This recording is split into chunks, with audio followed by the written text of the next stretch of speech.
Salam sejahtera bagi kita semua. Perkenalkan, nama saya Bidan Helfrida Sihite, Escape MKM dengan NIDN 0107038702. Saya sebagai dosen tetap di program studi D3 Kebidanan Stikes Kesehatan Baru. Pada kesempatan ini, saya akan menyampaikan pelaksanaan pembelajaran pada mata kuliah Kesehatan Perempuan dan Perencanaan Keluarga.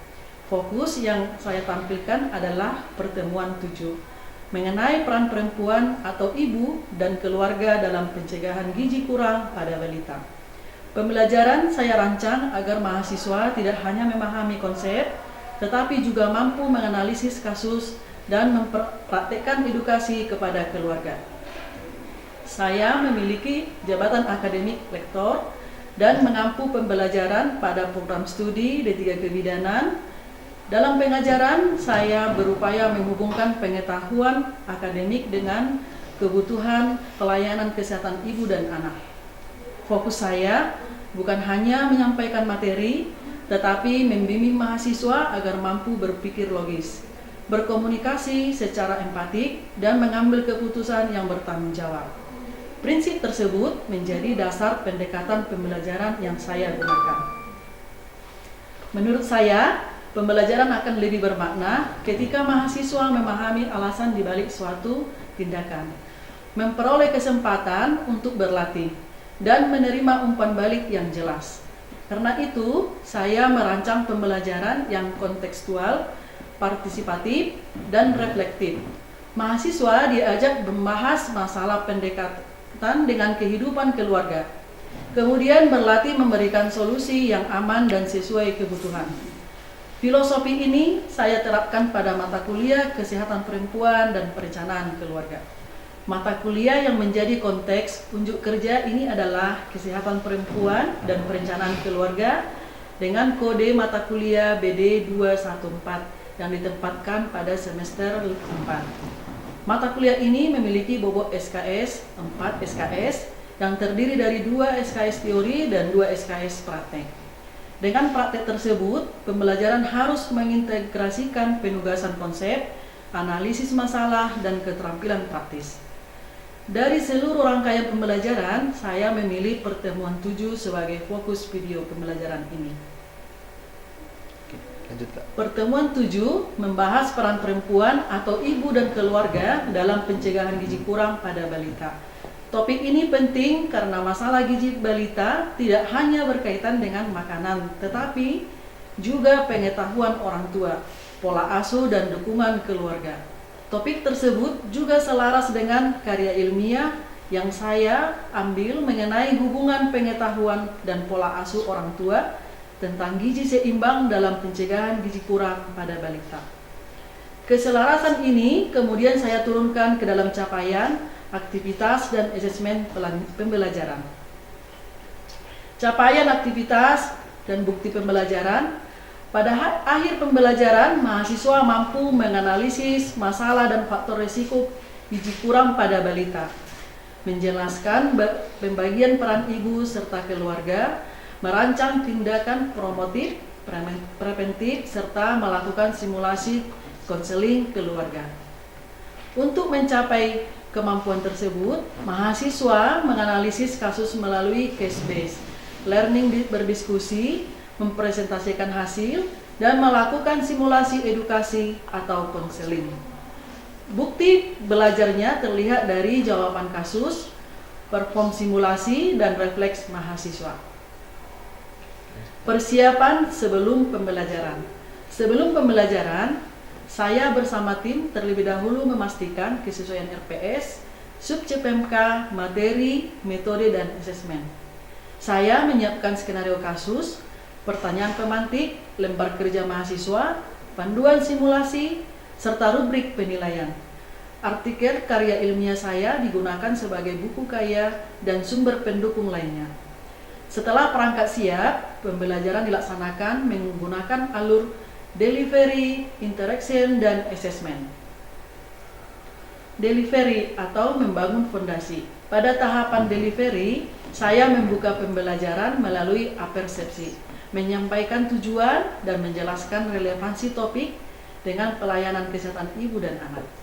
Materi yang saya sampaikan dibuat ringkas, meliputi pengertian gizi kurang, faktor resiko, pengetahuan tentang gizi seimbang, pola asuh, serta peran keluarga.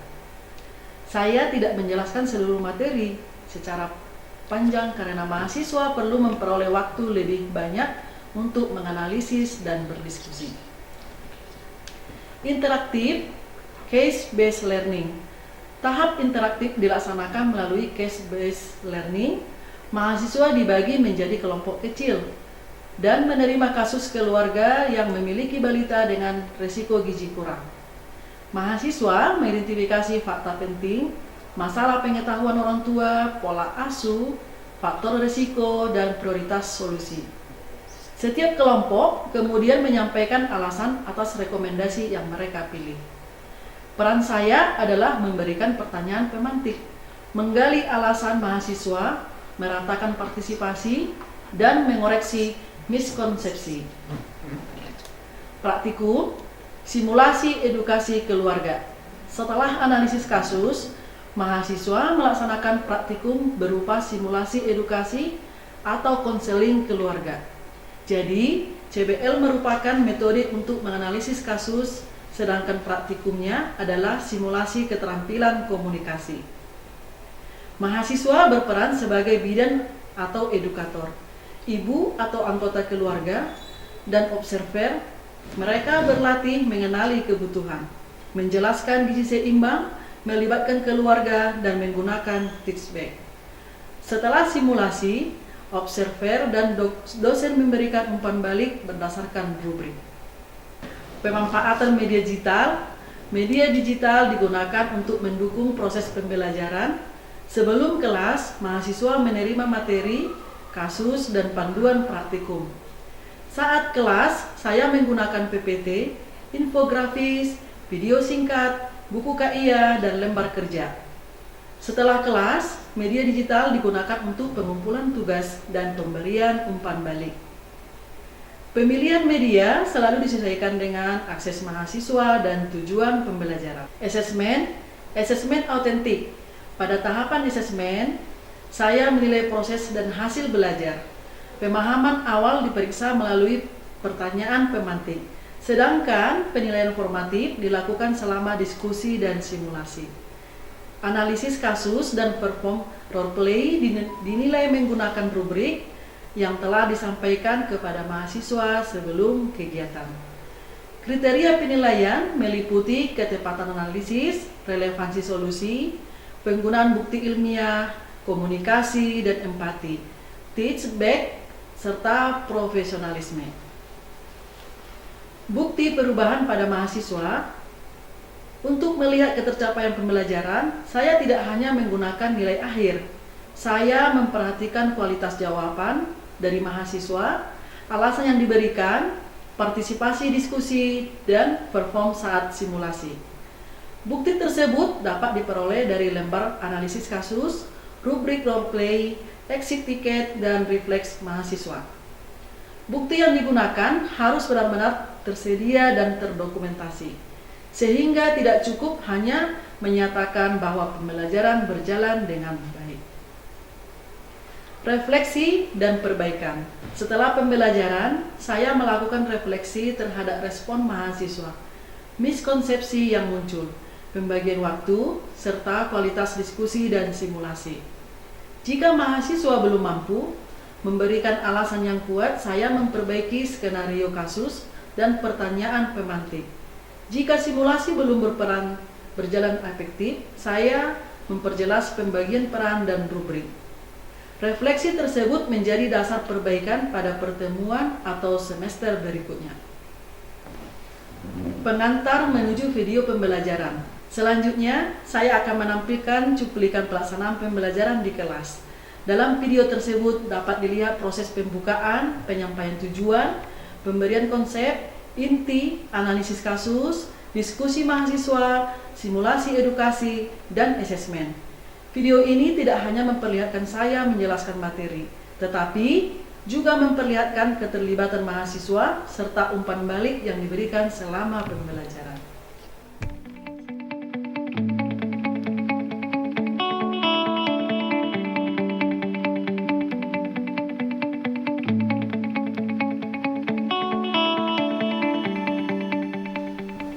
Selamat pagi. Pagi, Ibu. Baik, sehat semua? Sehatlah, jangan sakit-sakit. Baik, mahasiswa kami, sebelum kita memulai pembelajaran kita hari ini, ada baiknya kita berdoa dulu. Silahkan mahasiswa kami yang membawa doa, silahkan ke depan.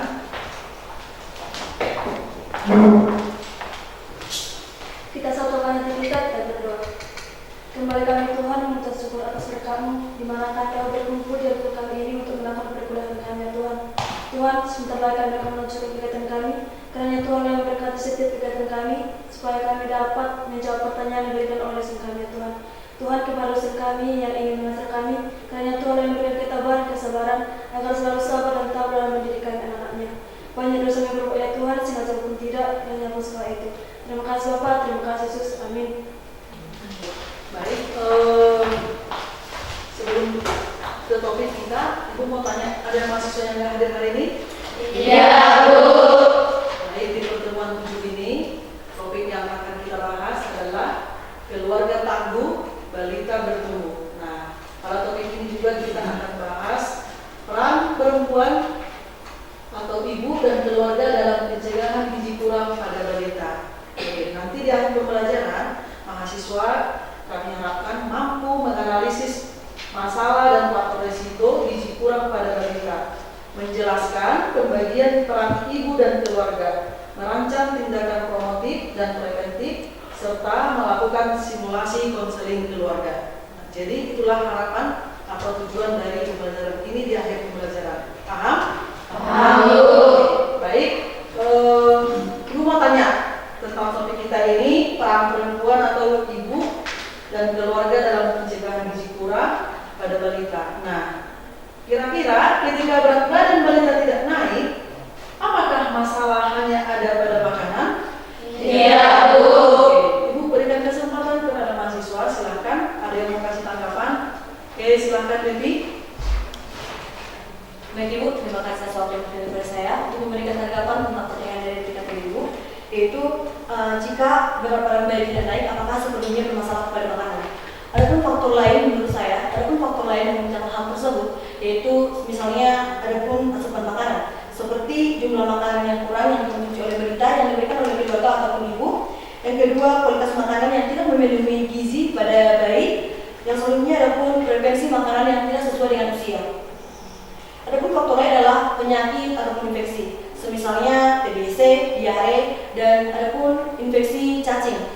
Dan adapun penyakit ini seperti penyakit kronis yang dapat menyebabkan berat badan balita tidak naik. Yang selanjutnya adapun pola asuh. Di sini pola asuh, contohnya bagaimana sih cara orang tua memberi balita makan dan bagaimana orang tua menjaga kebersihan makanan yang dikonsumsi oleh balita. Yang selanjutnya adapun penyerapan zat gizi. Kita tahu bahwa sekarang ini banyak kasus-kasus bayi maupun anak yang proses penyerapan nutrisinya tidak bagus, seperti ususnya yang bermasalah.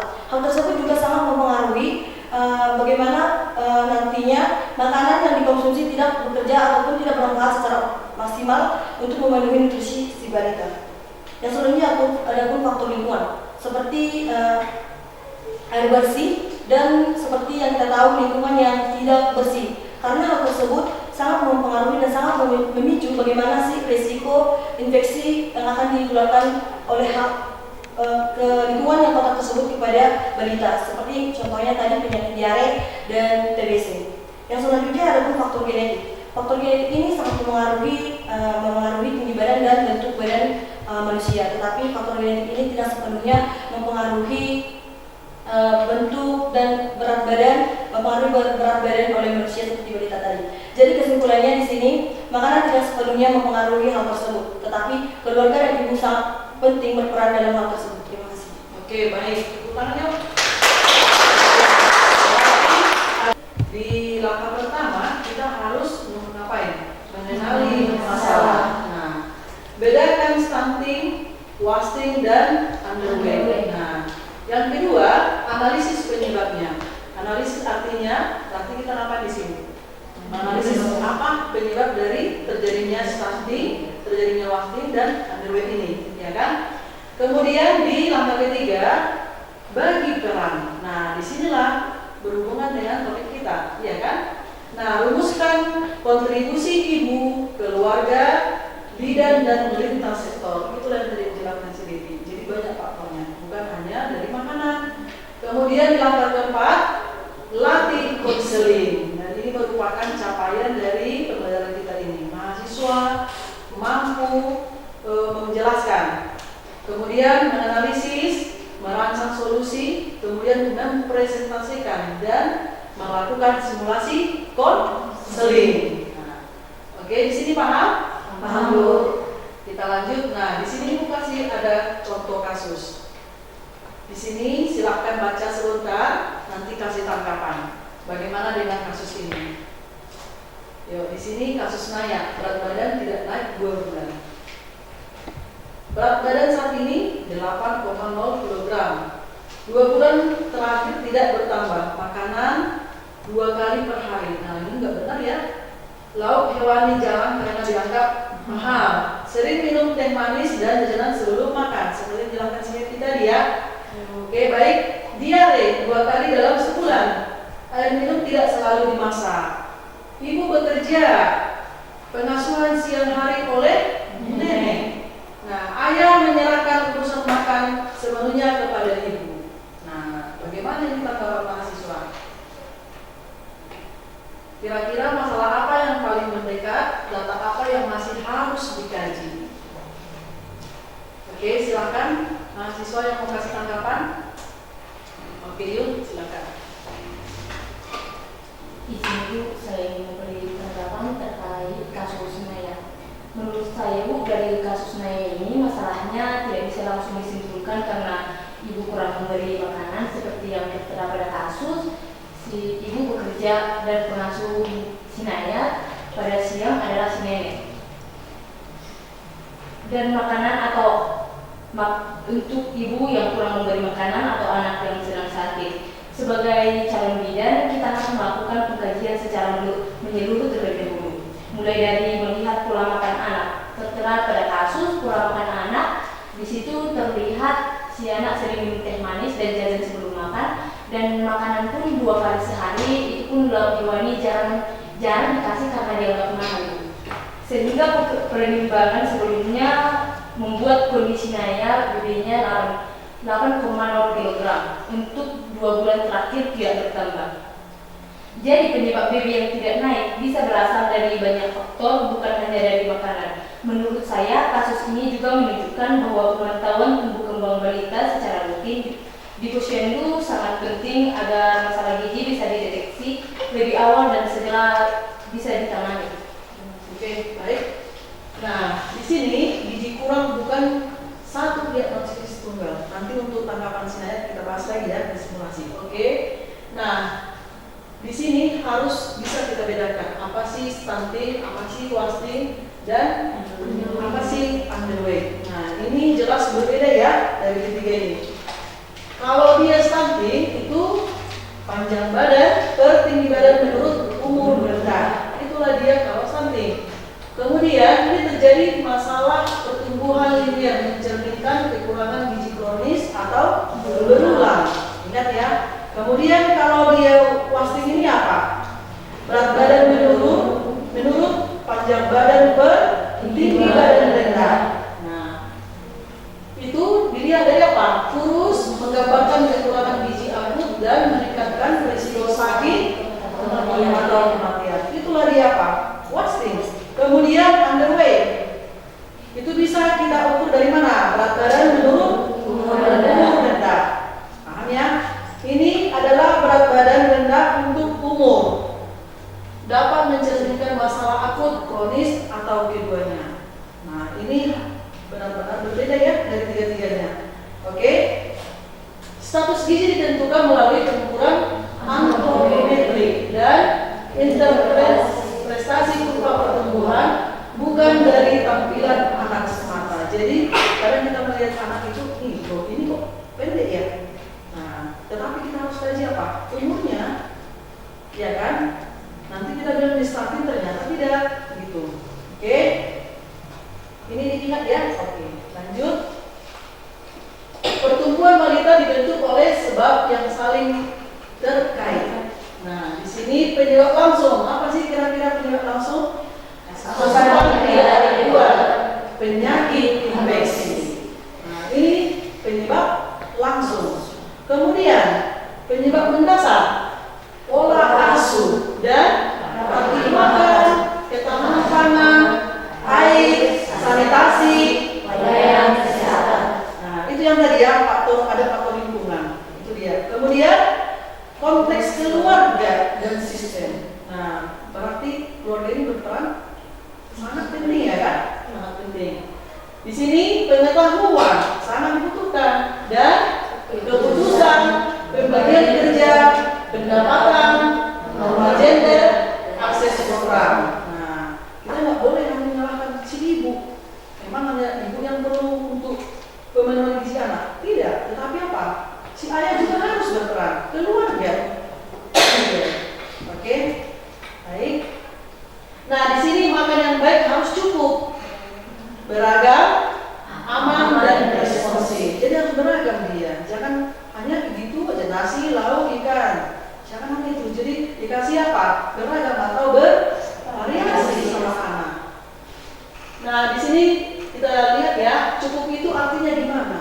Cukup frekuensi, jumlah, Dan keberadaan energi sesuai umur serta kondisi anak. iya, disesuaikan dengan kondisi anak. Nah, ketika dia belum punya gigi ya, berarti harus yang lembek-lembek dikasih. Nah, disesuaikan dengan umur si anak atau kebutuhannya. Kemudian beragam, artinya makanan pokok ditambah lauk paling apa nabati. Saya buat sebelum tambah lemak. Jadi jangan menonton hanya ikan sama nasi. Jadi harus kasih apa? Sayur juga. Bahkan kalau ada apa? Buah. Nah, seperti itu. Kemudian aman. Artinya aman di sini Air aman, cuci tangan, alat bersih, makanan matang, dan simpan benar.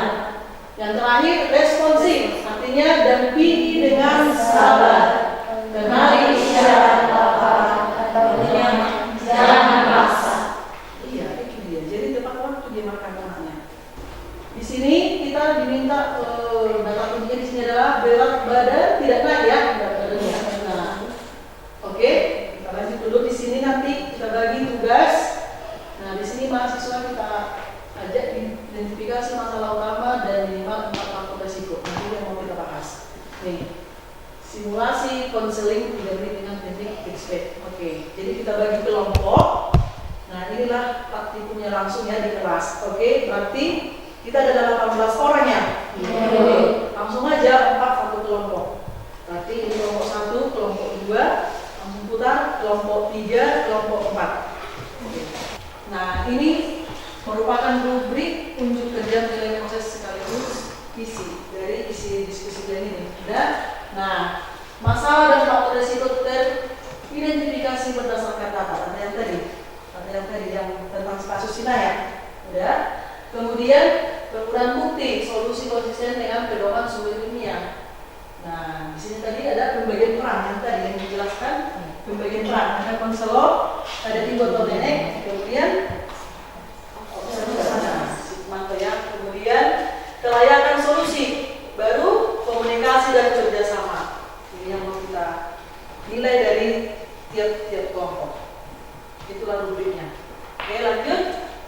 Selamat pagi Bu, ada apa Ibu yang membuat Ibu datang ke puskesmas Ibu? Bu, di sini Bu, saya memang berat badan saya.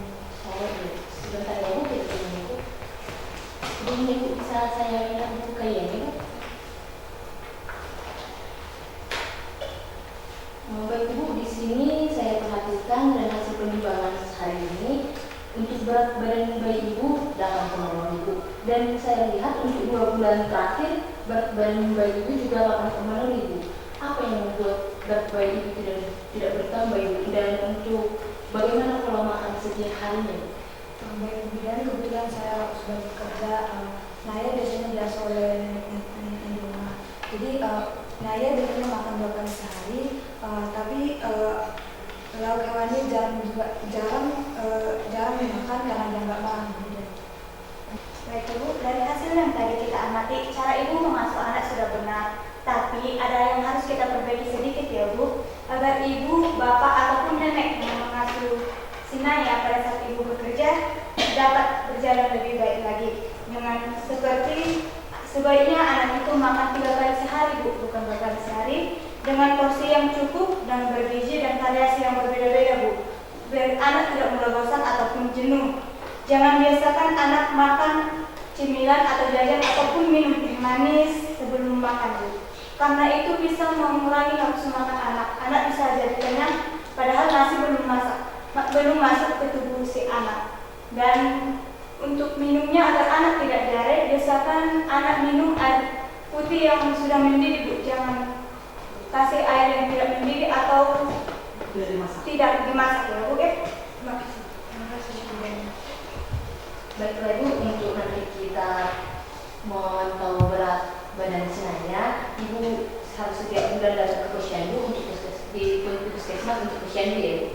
Terima kasih. Biar dapat dipantau perkembangannya si Naya. Baik, oke, kita berikan applause dulu. Nah, dari sini kita dapat atau kita ketahui, nah mahasiswa sudah paham.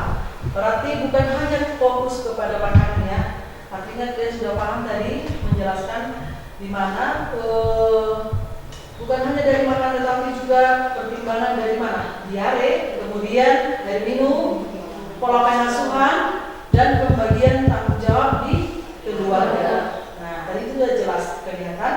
Namun ada saran perbaikan sedikit atau masukan ke si konselor. Nah, harusnya ada baiknya ya si konselor sudah menggunakan pertanyaan terbuka sudah tadi. Tetapi tindakan yang disepakati masih terlalu banyak. Harusnya kita pilih ya 1 atau 2 kesepakatan yang harus dilakukan si perempuan atau ibu dan si keluarga. Nah, misalnya apa? Minggu ini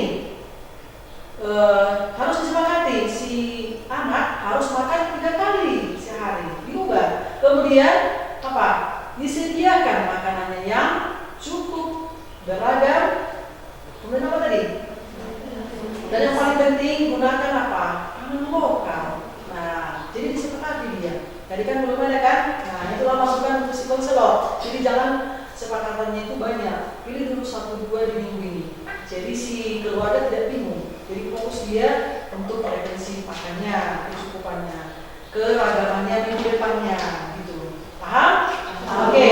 Nah, di akhir penutup, Ibu mau tanya ya, satu lagi, berat badan balita tidak naik selama 2 bulan. Nah, apa langkah awal bidan yang paling tepat? Memverifikasi pengumpulan, menilai tren pertumbuhan, menggali asupan dan penyakit, serta memeriksa tanda bahaya sebelum memberikan konseling. Oke, jadi tindakan awalnya sudah paham ya, menganalisis, ya kan? Nah, jadi itu harus kita ingat. Kemudian ini pertemuan terakhir kita setelah pembelajaran hari ini, harapannya apakah ada perubahan cara pandang mahasiswa kami di sini tentang peran ibu atau keluarga dalam pencegahan gizi kurang pada balita? Ada Bu. Harapannya itu harus ada setelah kita melakukan dari awal sampai akhir pembelajaran. Ada kan? Ada Bu. Oke, demikian ya pertemuan kita hari ini. Selamat pagi. Terima kasih. Pagi Bu. Terima kasih Bu. Oke, silahkan istirahat. Terima kasih Bu. Demikian penjelasan singkat mengenai unjuk kerja pengajaran yang saya laksanakan pada mata kuliah Kesehatan Perempuan dan Perencanaan Keluarga. Melalui pembelajaran ini, saya berupaya menjaga konsistensi antara RPS, tujuan, aktivitas, praktikum, asesmen, bukti belajar, dan refleksi. Tujuan saya bukan hanya menyampaikan materi, tetapi membantu mahasiswa mampu berpikir, berkomunikasi, dan bertindak secara profesional. Terima kasih.